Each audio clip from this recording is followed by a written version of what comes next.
Qui marche mieux. Salut Jérém. Ça va Fred? T'es en forme? Ouais, toi? Parfait. Bon, on se retrouve où là? Sur le départ? Alors aujourd'hui, je t'ai prévu une séance sur le parcours. Ok. Depuis octobre, on a commencé, on a fait que des séances de technique, travail de swing, travail de putting. Ces dernières semaines, on avait fait même une séance de test. Tu as vu, je t'ai envoyé le mail avec les tests et tous les résultats. Bon. On va éviter d'en parler. On en reparlera plus tard. Séance, on fera le comparatif. Et là, aujourd'hui, je voulais en profiter d'aller sur le parcours. Okay. Donc sur le parcours, je vais faire deux choses. Un, je vais voir ton évolution de swing. Ouais. Un petit peu ta trajectoire, ta consistance de frappe. Ouais. Et en même temps, on va en profiter pour parler un peu tactique, stratégie sur le parcours. Ok, c'est parfait. Donc là, on est sur le parcours du golf du 10, sur le parcours des chênes, parce qu'on a deux 18 trous. Les boulots qui est juste derrière, et ici on est sur les chênes, qui est le parcours le plus historique des deux. On reçoit le Grand Prix d'ailleurs en début de saison. Ouais, c'est ça, le 31 mars, je crois. C'est ça, donc début de saison, fin mars, début avril, il y a le tournoi du Grand Prix, qui est assez bien renommé sur 3 tours. 3 tours, donc international. Ouais, c'est ça, ranking international pour les amateurs.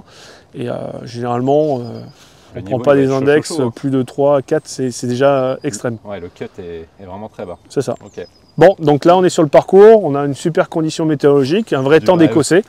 Voilà, un peu de vent. De soleil en 2 mois, c'est juste incroyable. Ah bah c'est la saison, ouais, encore, on n'est pas en mars, hein. On aura les giboulées de mars bientôt. Arrête, je suis déjà trop déprimé. Donc du vent, de la flotte.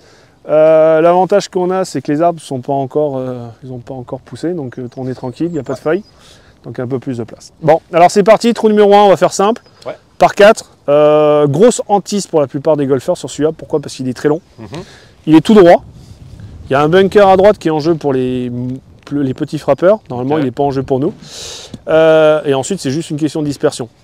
Comme il paraît large visuellement, on a envie d'en mettre une grosse. Et bah, tu sais très bien que plus tu en mets une grosse, plus c'est là qu'on se disperse. Dispersion. Voilà. Alors, autre chose qui est intéressant, si tu regardes bien du fond, tu feras un zoom sur la caméra si tu y arrives, on voit que le drapeau est sur la partie droite du green. Ouais, et là tu me dis, ouais Jérémy, pourquoi tu me parles du drapeau alors qu'on est au drive? Parce que c'est important, j'anticipe le prochain coup. Drapeau, il est sur la partie droite du green. Dans ce cas-là, je vais venir chercher mon angle d'attaque qui sera le mieux. Une attaque de fer sur la partie gauche, comme ça j'aurai toute la partie du green à travailler. D'accord. Pourquoi pas à droite là? Parce qu'au final... Pourquoi pas à droite? Parce que, en fait, si je me place mon drive à droite, derrière il y a un bunker qui est à droite du green, je vais me retrouver avec un angle d'attaque, un angle visuel qui est plus petit.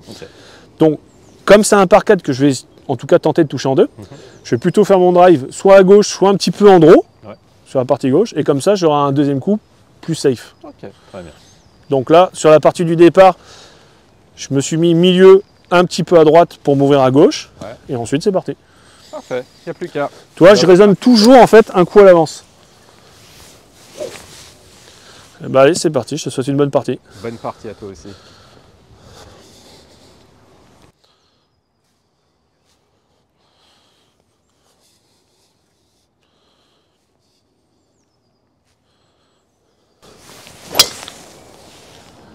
Milieu, légèrement en draw. Ouais. Je suis dans ma zone. Le petit draw. Voilà, je suis dans ma zone, je suis parfait. Et bah bien joué. Allez à toi, je te laisse me suivre.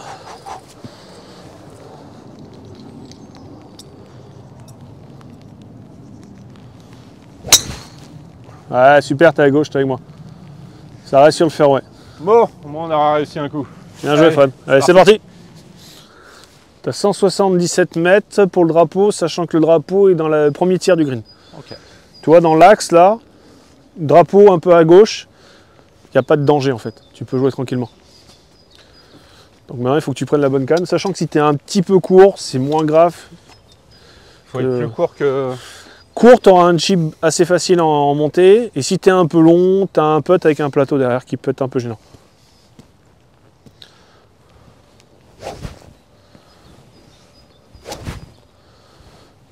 Je te dis, de la SMR. Station nickel. Ouais, c'est là le danger. Ok. Bon, tu es même à droite du bunker de droite. Tu auras une belle approche à faire. C'est intéressant pour la vidéo ça.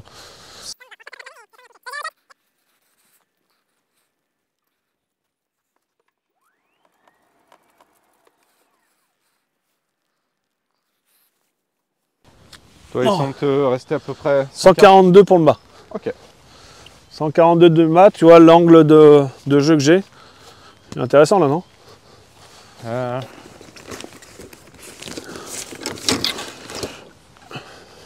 Ouais, t'as de la marge. Hein. Tu vois? Là, il n'y a aucun danger.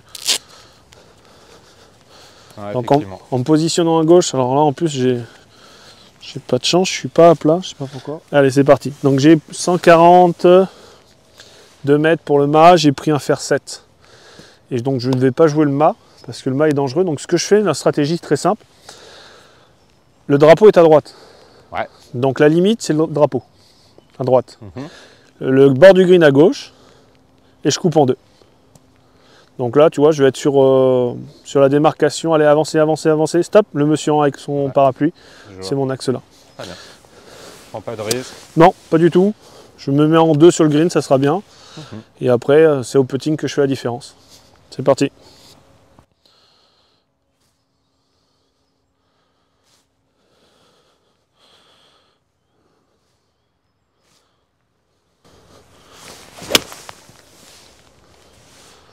Allez, tombe. Voilà. C'est placé, c'est sur le green. C'est parti. Comme annoncé. Allez, ça tourne. Bon. Et ben, comme tu l'avais prévu, la situation est plus compliquée. Donc tu vois, côté droit, là, pour venir, tu as le souci du bunker, tu as le green qui est en montée, tu as très peu de place. Donc là, tu as un calcul faire. Le ratio, tu es à... Allez, si je divise en 5, tu as 4 quarts à voler, enfin. Ouais. 4 cinquièmes à voler. Donc, il te faut un club très ouvert. je suis parti sur un 60. La balle est bien laillée. Le lie est bon. Donc, comme le lie est bon, il n'y a pas de raison. Donc, il faut vraiment que tu viennes chercher entre le drapeau et l'entrée de green. Ça marche. Quitte à être long, il vaut mieux que tu pas sécurises en étant long. Tu as un putt qui ne sera pas compliqué. Par contre, si tu es short, tu es mort. Effectivement. Et si on est en match play, le trou est pour moi. J'ai cru comprendre qu'on était en match play. Allez, La vas-y. version hardcore sans coup rendu.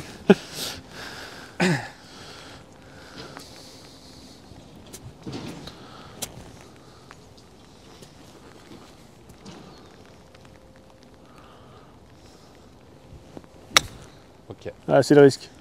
c'est ça. Ok, alors plan B. Reprends-moi une balle pour l'exemple. Et tu vas me prendre un fer 9.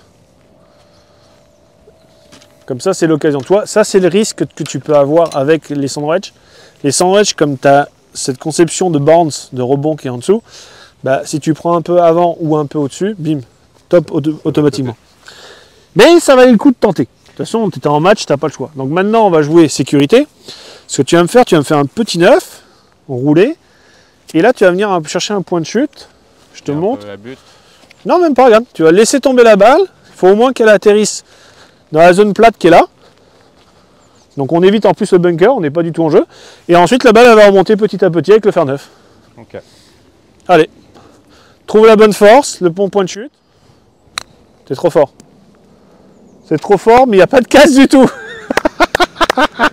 C'est pour la vidéo. C'est pour la vidéo. Mais, t'as vu, il n'y a pas de casse. Non, effectivement. Mais ouais, je me suis pas du tout rendu compte de la force encore. Énorme. Il va falloir, je dirais, si on est à peu près 15 mètres, je dirais à 7-8 mètres. 7-8 mètres, ok. Vas-y. À partir de ce moment-là, le plus important, c'est que tu sois concentré que sur le point de chute. On s'en fiche du drapeau, tu as pris en compte la pente et la distance.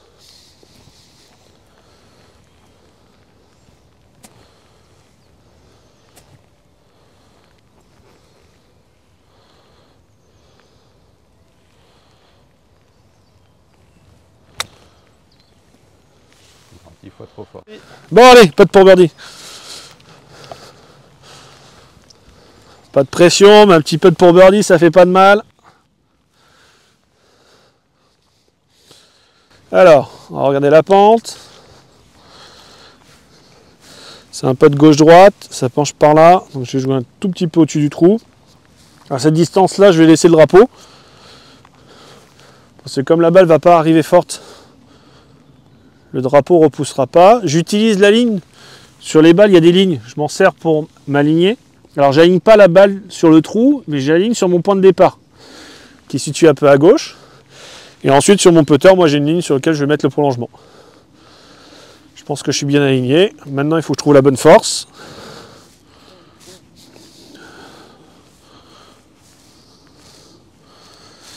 Et si tout me paraît cohérent, on y va. Oh, c'est un peu court. Oh, ça roule pas aujourd'hui. Oh là là là là là là. Je me suis fait avoir là. Oh, il m'a laissé une petite option. Ah, ça roule pas assez aujourd'hui.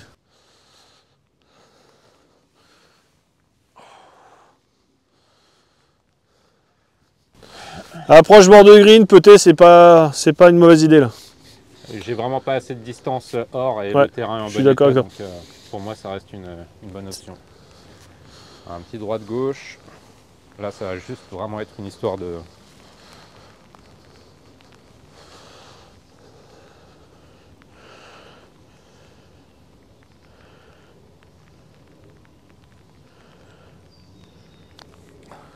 Ah, je t'ai dit, ça roule pas aujourd'hui. Non, je la gratte. Ah, c'est toi qui la gratte? On a dit trou catastrophe, premier, après on passera à autre chose. Allez, vas-y. Allez, Ok, c'est bon. Vraiment catastrophe, c'est pas grave. Je t'ai dit que je les aimais bien. Je les aime pas du tout en ce moment. Allez. La petite pente, Et il est sur la partie gauche. 145 mètres. Alors là, tu vois, c'est vraiment cas de figure, c'est intéressant. Ce départ-là est très intéressant. Donc, on part pas sur les vrais départs, hein. On part sur les départs d'hiver. Ouais. Il y a quoi, 30 mètres de plus. Et les départs d'hiver, tu vois, ils sont décalés et ils nous rapprochent des arbres. Donc en gros, en ligne droite, on a toutes les branches des arbres de gauche qui sont sur notre chemin. Exact. Bon, la bonne nouvelle, c'est que le drapeau est à gauche. Comme le drapeau est à gauche, la partie safe, elle est à droite. Donc c'est plutôt une bonne nouvelle. Donc je me place un petit peu à gauche sur le départ. Hop. Et je joue à droite. Je joue à droite et si j'ai un petit draw en magasin, bah c'est peut-être le moment de s'en servir.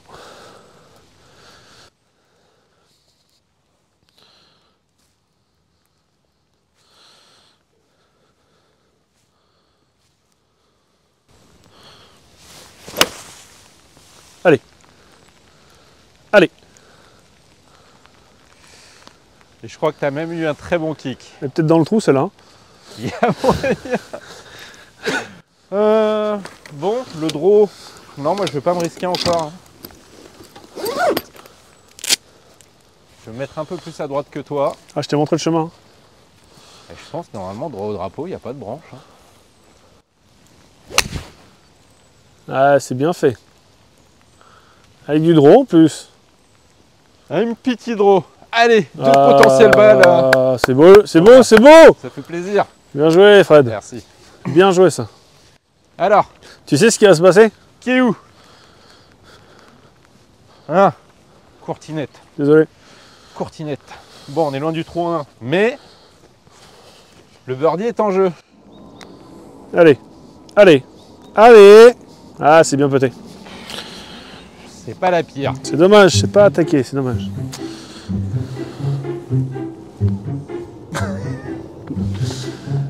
On n'a rien vu. Alors là, typiquement, merci Fred. Mais c'est bien fait. C'était Parce pas que à tu toi de vois, jouer. C'est potentiellement quelque chose que tu peux faire aussi en compétition. Bien sûr, Et c'est là, pas... t'as littéralement perdu un coup parce que... Et c'est pas à toi de jouer surtout. C'est sûr. Fais-le pas. Parce que maintenant, regarde, je devais le rentrer pour gagner, maintenant j'ai deux potes. J'ai même plus envie de rentrer mon birdie. Alors pour le stroke, je vais essayer de le rentrer quand même. Allez, droite-gauche. Cette partie de la vidéo était scriptée et que c'était prévu. Hein. Allez, birdie, je repasse dans le par. C'est bon ça! Bien ouais, allez. Comme quoi, toi, il faut pas lâcher. Mais là, toi, c'est bien, tu as mis le point sur un truc. Exactement. Attends ton tour quand tu peux. Ok? Vent dans la tronche, pluie dans la tronche. Bunker à gauche. Bunker à droite. La grande question, c'est où est-ce que je vais? Bon, bah tu sais quoi, quand c'est comme ça, la meilleure stratégie, tu sais ce que c'est? Tu prends la masse, tu vises au milieu et t'envoies. Et après, on verra ce qui se passe. Ça marche bien aussi. Allez.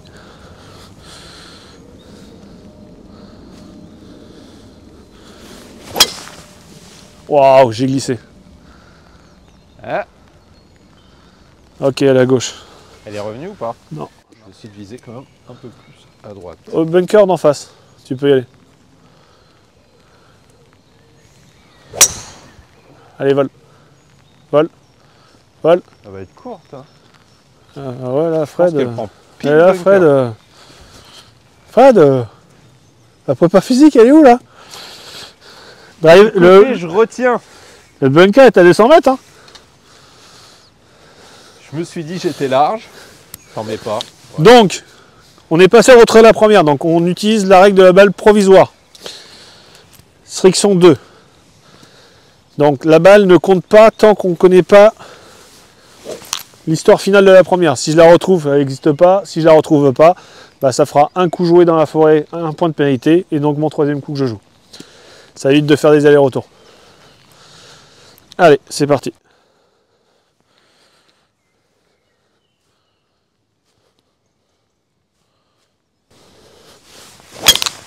Yes, c'est mieux ça déjà. Alors, Jérém a eu la chance de retrouver sa première balle. Je vous laisse voir la situation. C'est parfait, ça va faire encore une masterclass. Donc, tu joues un truc comme ça ou pas? Attends, regarde.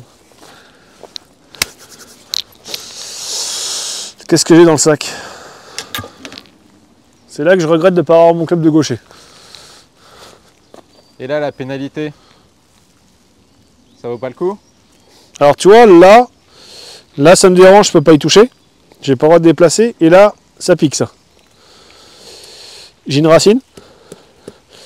Là, bon bah je crois que, tu sais, à un moment, il faut pas forcer le destin. C'est quand on dit non, c'est non. Donc là, je vais faire un truc très simple. Je déclare donc ma balle injouable. Voilà, on va faire simple.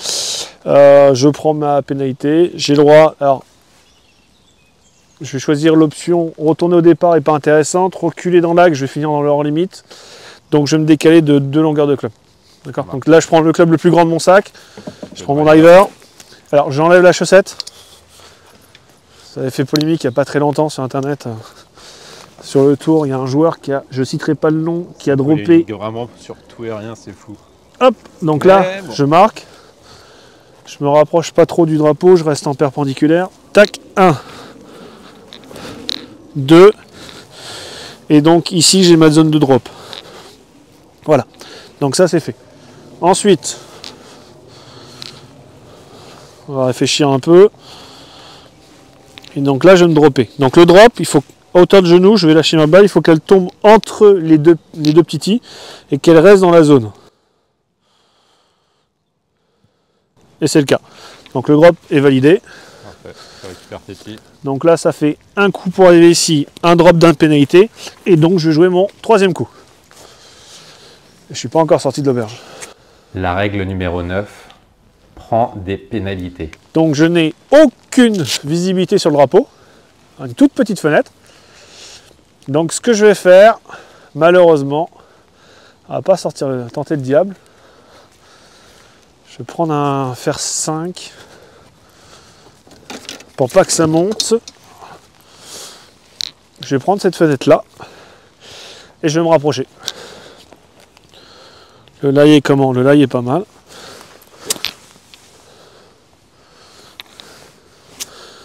Allez, on sort la balle comme il faut.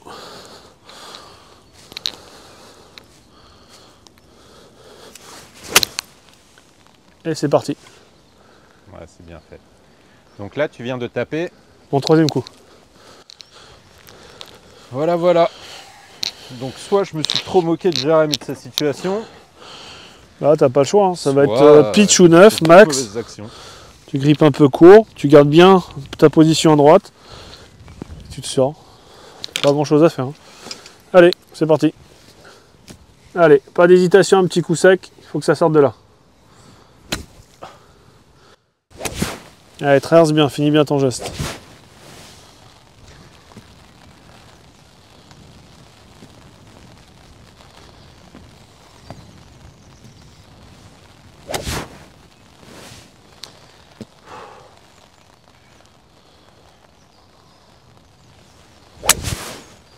C'est mieux. Ouais, toujours une tendance fade. Bon, quatrième coup pour Jérém. On a dit qu'il a 62 au mât à peu près. C'est ça. Je vais prendre mon lobber.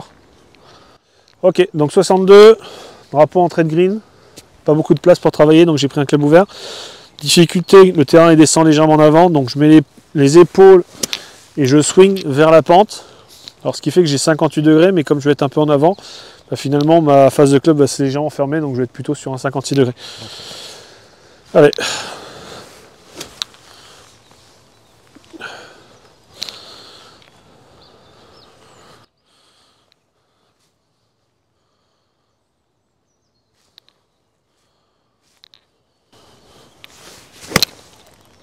Allez, tombe.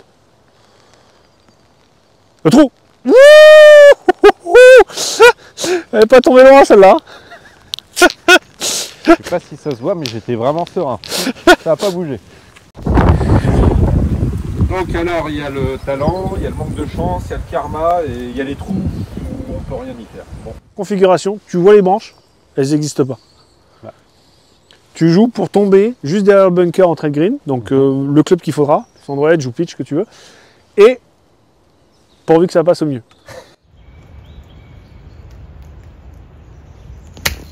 Allez, allez, allez.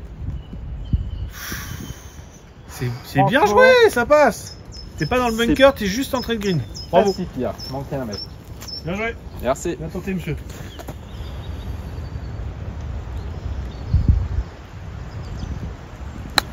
Ah, magnifique.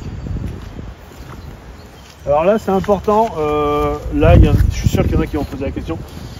Oui, t'es bord de green. Oui, sandwich, c'est un club difficile. Vous avez vu, j'ai pas fait de remarque, mais je lui ai dit voilà, tu fais ce que tu veux, tu réussis, tant mieux. Tu réussis pas, tu auras un petit gage à la sortie, ce qui est normal.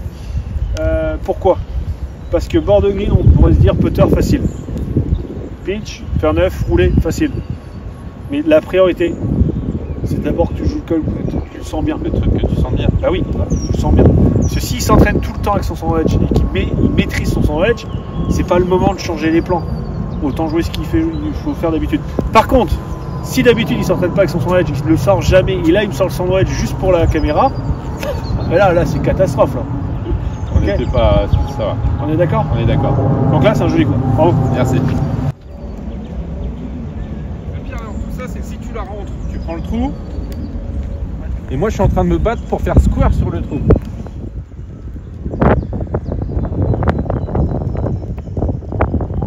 C'est joli. Allez, c'est donné. Oh c'est gentil.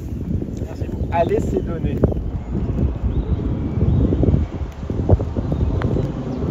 Ah joli. Quand même. Moi je suis arrivé à un trou square. C'est bien, solide. Alors, il fallait le rentrer le putt. Putain, je suis sûr qu'il fait meilleur en Écosse.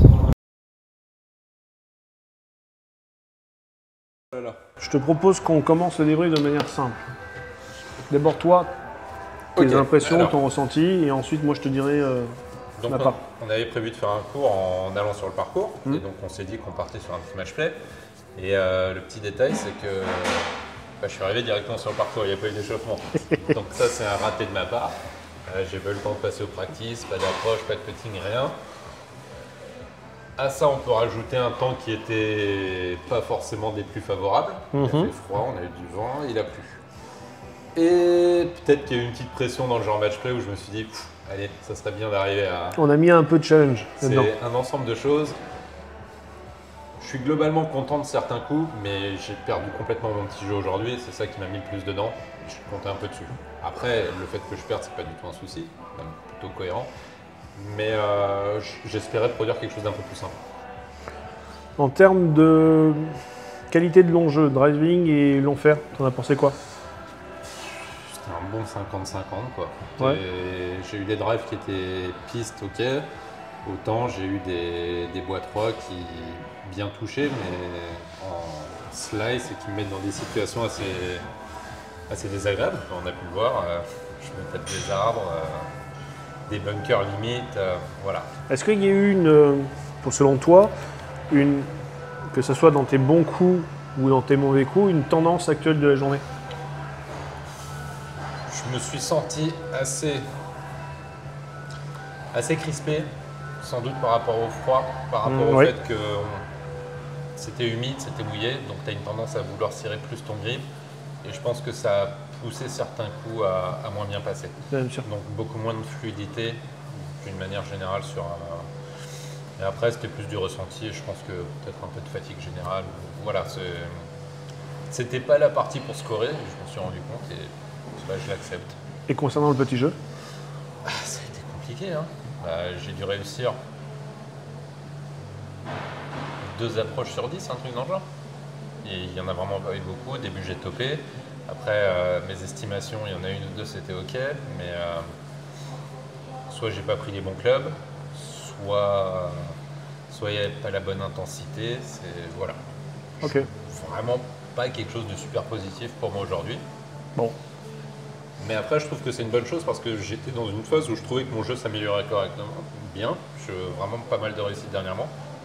Voilà, c'est un petit rappel. Ouais, un petit rappel. Alors, ce qu'il faut que tu saches dans ta phase de progression, on parle souvent de ce qu'on appelle de paliers de progression. Ouais. Et les paliers de progression, en fait, malheureusement, on pense tout de suite que ça va partir en flèche et ça va monter. Et malheureusement, en fait, on monte, on descend, et on monte et on descend, et ainsi de suite.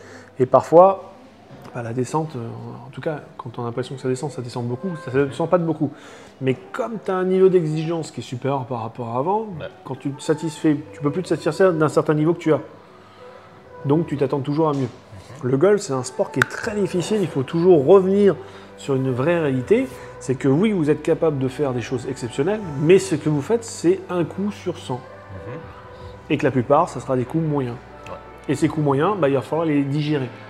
Soit tu te dis, ok, j'accepte de jouer avec et ça se passe, ou soit tu te dis, ah ouais, mais j'aime bien quand c'est mieux que ça. Et derrière, tu te mets à un niveau d'exigence trop élevé, et derrière, ça te pourrit ton golf.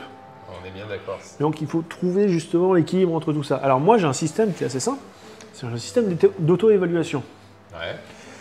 Une bonne trajectoire, un bon coup de golf, ça repose sur 3 critères. 1, le toucher de la balle. Ouais.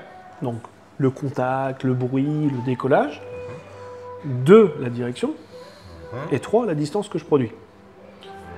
Donc à la fin de chacun de mes coups, ce que je fais, avant de tout de suite argumenter, de balancer « Ah zut, j'ai loupé mon coup, au contraire, ouais, c'est bien », hop, de manière objective, le contact était bon, c'était bon. La direction, c'est 20 mètres à gauche, donc c'est pas terrible. Et la distance, je l'avais prévu de faire mon fair set, j'ai fait ma distance du fair set, c'est bon.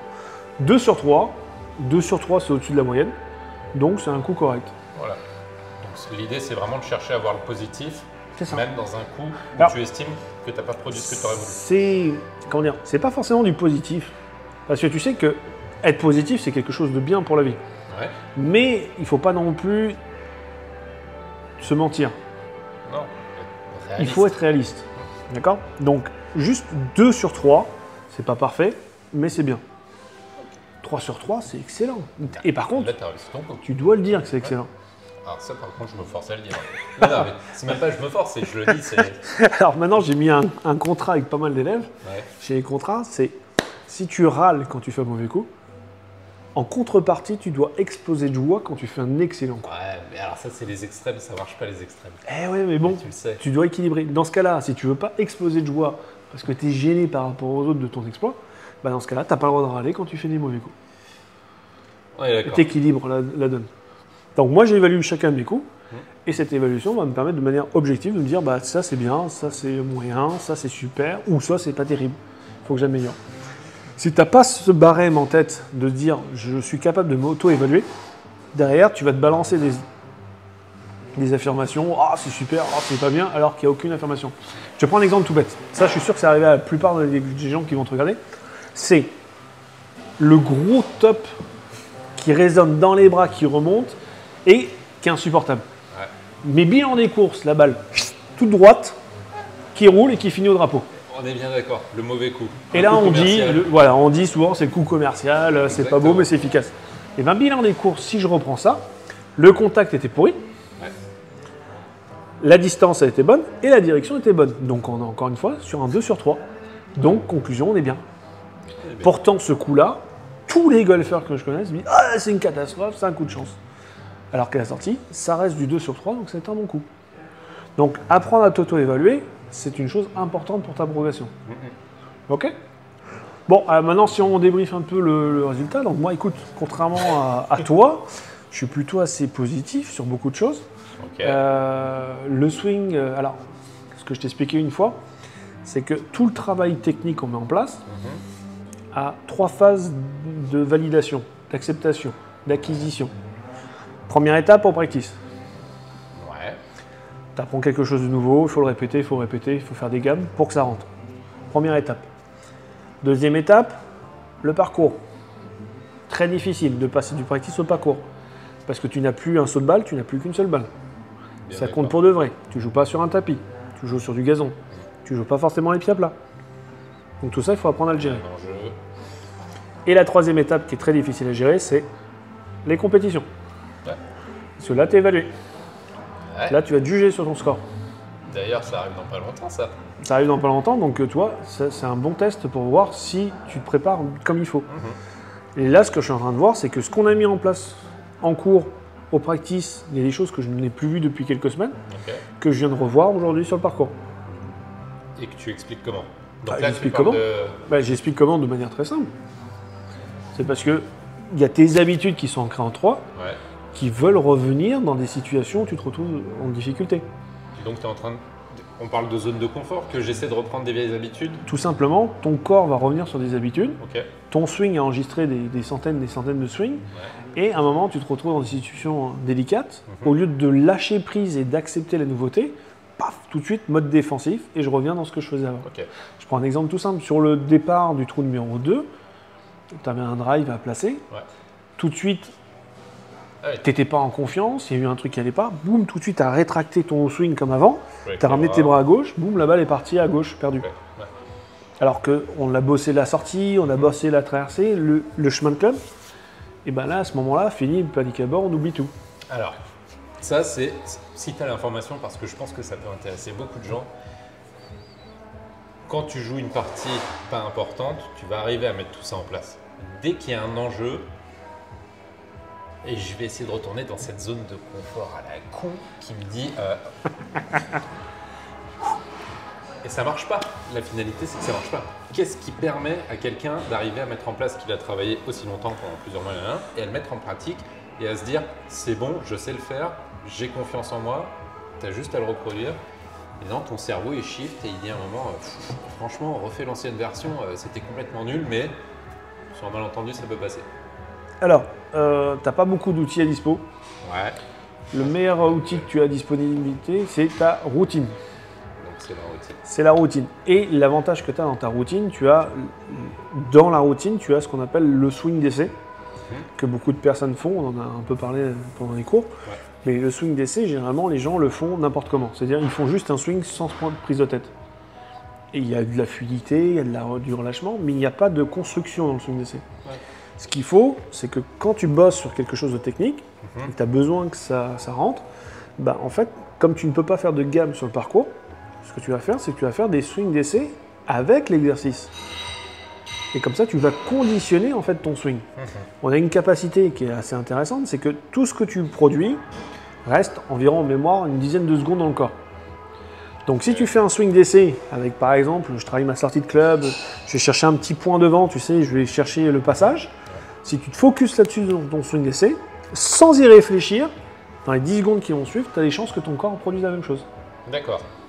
Quand on est devant la balle, la seule chose que vous avez en tête normalement, c'est la cible. Il n'y a que la cible qui nous intéresse. C'est tout. Donc j'ai aucune raison de passer 20 secondes à l'adresse à cogiter. Dans ta routine, tu as identifié la distance, tu as identifié le choix du club, tu identifies la trajectoire que tu veux produire, tu sors ton club, tu mets ton gant, et là tu dis c'est parti.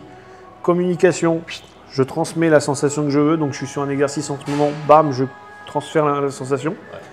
La sensation est là, c'est parti. Installation, grip, alignement, je focus, boum, je balance.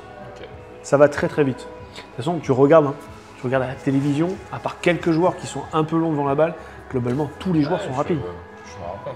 Entre le moment où ils y vont, ils se disent ok j'y vais et ils jouent, c'est 10 secondes max, c'est très rapide. Ouais. Donc ça c'est un outil que tu as à disposition qu'il va falloir que tu utilises plus si tu veux transférer les nouvelles acquisitions sur le parcours. Donc la saison des compétitions va reprendre. Donc, moi j'ai prévu de réappliquer ça dans les alentours du 31 mars. Ouais, bien. Donc ça laisse encore un petit mois. Il me reste encore un mois pour pratiquer. Oui. Et en fait aujourd'hui, quand je suis sur un parcours, même si j'ai beau être en match play ou Ou même en stroke play, ouais, si tu comptes. j'arrive pas à me mettre autant d'enjeux que si je suis en compétition. Et donc, en fait, à partir du moment où il n'y a pas d'enjeu, il n'y a pas de stress. Donc, jeu beaucoup plus détendu. Ah, c'est difficile Et ça. là, je vais retourner en compétition. Je dis pas que ça va bien ou mal se passer. Mais par contre, je vais prendre une telle dose de stress sur la première, ce qui est sûr. C'est quoi? Qu'est-ce qui va se passer? Il faut que j'en fasse beaucoup pour arriver à banaliser la chose et à me détendre. Les gens, je sais pas ce que vous faites de votre côté. Est-ce que vous vous en foutez? Est-ce que vous êtes détendu et vous vous dites de toute façon, c'est qu'une partie de golf. Ça on serait s'en fout. intéressant de voir les commentaires pour te dire leur auto. Je te dirais Vraiment, que... gestion mentale stress, c'est une des phases qu'on doit attaquer aussi. Alors, je te dirais... Je vais te donner moins comment j'ai géré le truc, mais je te dirais surtout comment les meilleurs ont géré le truc. Par exemple, je prends Jack Nicklaus, qui est quand même the best of the best. J'adore Tiger Woods, hein, c'est mon joueur préféré. J'ai vu Mais- faire un petit putt il y a pas longtemps. Mais Jack Nicklaus, quand même, ça reste le plus grand vainqueur de Master. Et il expliquait une chose, c'est qu'à chaque fois qu'il rentre en tournoi, il avait une dose de stress énorme. Ok. Et qui disait que si le jour il arrive en tournoi, il n'aurait pas eu ce stress, il arrêterait le golf parce qu'il n'y a plus d'intérêt.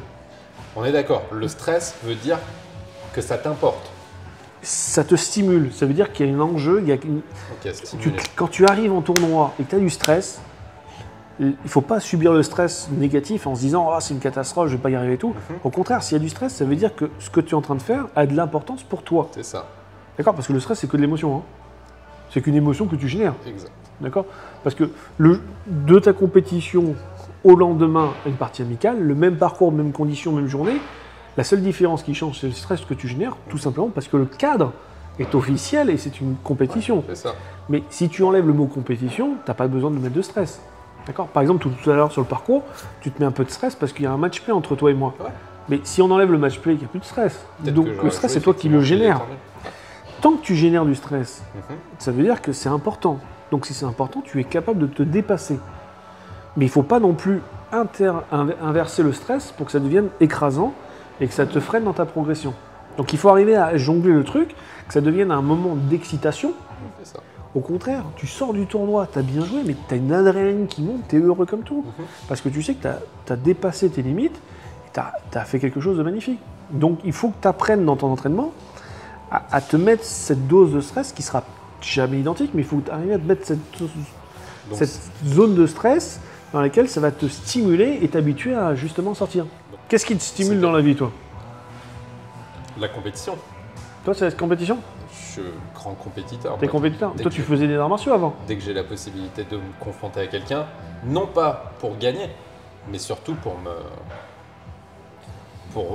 tester ma valeur vis-à-vis de quelqu'un. Mais Que ce soit un grand pro ou... quand tu savais que la personne qui était en face de toi était plus forte, Normalement, c'est censé être quelque chose de stimulant parce que j'ai rien à perdre. J'ai tout à gagner. alors tu vois, cet état d'esprit n'est pas un mauvais état d'esprit. C'est possible. Ouais. Plus tu élabores des plans sur du long terme, et moins tu rentres dans tes plans que tu as élaborés, plus ça part en vrille. C'est ça. C'est la différence entre la stratégie et la tactique. Ouais. La stratégie, c'est la capacité de mettre en place un plan en amont sur l'ensemble de ta partie, et la tactique, c'est l'ajustement en cours de route.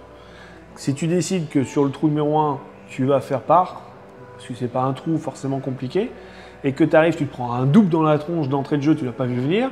Si tu arrives au 2, tu te dis, il faut que je rattrape mon double, alors qu'au 2, tu n'avais pas prévu de faire un birdie, tu avais juste prévu de faire bogey, ça va mettre un bazar complet dans ta stratégie, et donc derrière, tout fout le camp. Donc c'est cette capacité de se dire, bon, il y a des aléas, parfois ça marche, parfois ça marche pas, et il faut être capable revenir au moment présent, et de se réajuster tout de suite à ce moment-là. Ouais. C'est difficile à gérer, mais ça s'apprend. Hein. Ouais, ça, j'en doute pas. Donc, on a Pour dit- finir le débrief Ah sur oui. le parcours, Ouais. prochaine séance, compétition 31 mars, on n'y est pas encore. Ouais. Ce que j'ai vu, donc les points encore améliorés, qui correspondent tout à fait au test que je t'ai envoyé la dernière fois, et parce qu'on en reparle, je suis comme ça moi. On a fait Alors, des petits tests On l'autre m'a jour, fait vas-y faire un explique. test pour les sélections pour devenir... J'ai fait passer les les tests de tests l'Open, d'entrée. Open Pro. Ok. C'est des tests qu'on passe pour les moniteurs quand ils passent leur diplôme de brevet professionnel. On a des tests de jeu, 8 épreuves à passer. Et donc, je t'ai fait passer le test pour voir un petit peu où tu en étais, ton niveau. Donc sur différents styles de jeu, entre les approches lobées, les approches roulées, les approches classiques, les sorties de bunker et le putting, j'avais à peu près 10 catégories à passer. C'est ça. J'en ai réussi 2. 2 sur 10. Voilà. Mais par contre, il me demandait un taux de réussite à 80%. J'ai mis la barre là-haut, c'est normal. On parle de 80%, donc c'est-à-dire réussir 8 coups sur 10. C'est-à-dire 8 sorties de bunker sur 10. Voilà. Non, mais c'est marrant parce qu'on parle souvent des moniteurs de golf. Ouais, ils nous expliquent la vie, comment ça se passe. Le bilan des cours, c'est ce qu'ils savent jouer au golf. Bah, il faut savoir que quand on veut valider notre diplôme, il y a 8 épreuves de jeu, entre 8 et 10, qu'on appelle les Open Pro, et il faut réussir ces épreuves. Et non seulement il faut les réussir, et en plus, il faut les expliquer correctement. Ouais. Donc ça, c'est un vrai challenge. Et souvent, bah, ça craque à cause de ça, parce que techniquement, c'est assez poussé, et il faut être calé là-dessus. Donc c'était le test pour voir.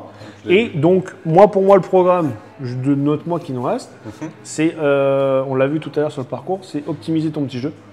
Spoil pas trop, hein. On peut le teaser ou pas? Ouais, on peut le teaser. Donc on a vu avec Rémi Bedieu, qui est mon collègue de l'académie de Montgriffon, l'académie Strixon, et il est responsable de l'académie de putting. Ouais. Donc on a une académie de putting, et en gros, ce qu'on a discuté l'autre jour avec Rémi, salut Rémi, si tu nous regardes, on fait, donc l'idée c'est de passer carrément au SAM Punt Lab, vous connaissez sûrement le Trackman, ou le FlyScope, qui sont 2 radars qu'on utilise sur du long jeu. Et ben, il y a le SAM Putt Lab, qui est un radar, un analyseur complet de putting, qui est un ordinateur exceptionnel. Et donc, j'avais proposé à Fred, auprès de Rémi, de faire une séance avec lui pour analyser ton putting. Donc ça permet d'analyser complètement le putting, de voir tous les paramètres, toutes les lois mécaniques, tous les principes techniques, tout. Et normalement, à la fin de ça, tu sors, tu as un diagnostic complet.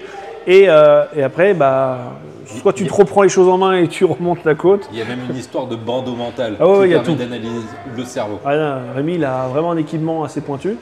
Il est mordu, et donc il y a plein de trucs à faire.